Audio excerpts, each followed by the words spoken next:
Hello, friends. I am Chevee. Welcome to my shed. How are you today? How's life in your world? How's things where you are? I hope it's fantastic.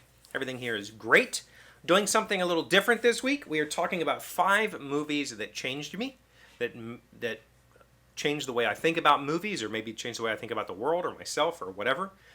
I used to want to be a filmmaker, so I studied film from when I was little. I loved watching BTS. I loved learning about film. And so these 5 movies, 2 of which you've probably heard of, 3 of which I think you probably haven't heard of, I wanted to talk about. So today we're going to talk about the second movie I think you've heard of. Yesterday was The Matrix. Today is Stanley Kubrick's Clockwork Orange. For the longest time, I used to tell people this is my favorite movie. And it's not. It's a close second, maybe third, maybe fourth at this point. I'm not sure. But for the longest time, this was my default answer because I felt like this movie kind of personified how I view film. It is like a personification of the sort of oddities that I appreciate in cinema, coupled with the insanely beautiful framing and film work of Stanley Kubrick. This is not the first Stanley Kubrick film I saw. I believe I saw 2001 when I was little. I didn't understand it at all. I believe maybe even, well, I definitely saw, no, that's not true. Probably did see this before, whatever. This is probably like the second, maybe the third Stanley Kubrick film I've seen, or I saw. But the moment I saw it, I really connected with it on so many levels. And when I tell people this is my favorite movie, it's not because I have some sort of weird fascination with Alex or identify with Alex. I'm not a sexual deviant like Alex. I'm not a violent man like Alex. I don't identify with the character of Alex. But I identified at that time when I saw this for the first time, probably in the mid-90s, I identified with the institutionalization of Alex that happens in this movie. I was not aroused by the violence and the sex in this film, but I was intrigued by the presentation of it. I was intrigued by the way that Alex and his droogies go about their lives in this very aloof, better-than-you way that is very disturbing. And I identified with the sort of psychological torture that Alex undergoes at the end of this movie to kind of try to fix his behaviors. Yeah,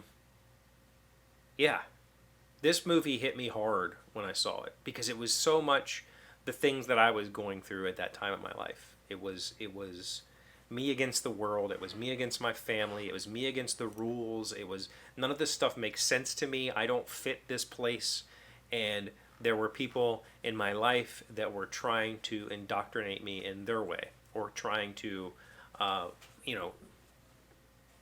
was being, kind of institutionalized in some ways. This movie, aside from the stories that I've told about my joining the Marine Corps, this movie might be the actual reason I joined the Marine Corps. I think that I saw a path when I saw what Alex went through at the end of this, and I felt like that was the path I was on. I was on a deviant path that would lead to forced correction, and I wasn't willing to accept that. And I saw that there was potentially self-correction if I developed the willpower and the strength and the courage to do it. And the Marine Corps definitely gave me that. It took me another decade or two to realize that change, or to affect that change. But this movie in particular had a massive effect on me. It still does. When I watch it, I get very emotional about it. And part of it is it's simply gorgeous. It's simply gorgeous. I could watch Kubrick's films with the audio off and just take in his visuals. Oh yeah, The Shining. I definitely saw The Shining before I saw this, but it was probably like a TV edit. This movie will, for always and forever, if somebody asks me my favorite film, I'll probably still tell them this.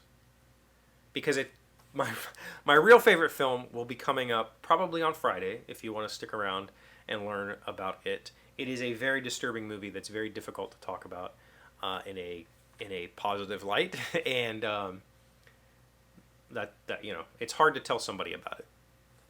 This one feels a little bit more accessible, and it feels like they probably have at least heard of it. They definitely haven't heard of my favorite movie. We'll get there on Friday. Okay, what kind of connection do you have with Clockwork Orange? Anything? Let me know in the comments. Thank you for being here as always. Thank you for liking, commenting, subscribing, being amazing friends and wonderful people. I really appreciate you, and I'll see you again tomorrow. Today's 1,000 plus little things that happy, successful people do differently. We are talking about character traits that make you happy, and we are on number 4, love. To recognize the centrality of love to living a happy life, just imagine a life lived without it. Imagine a hateful, loveless life of happiness. Impossible, right? The more love that beats in your heart, the happier and more buoyant your heart will be. The more you love life, the more you will love you back.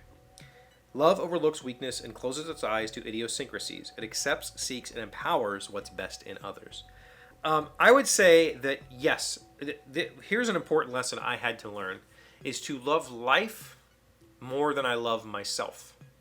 That's a very powerful and distinct thing, because loving yourself is narcissism, and it's destructive.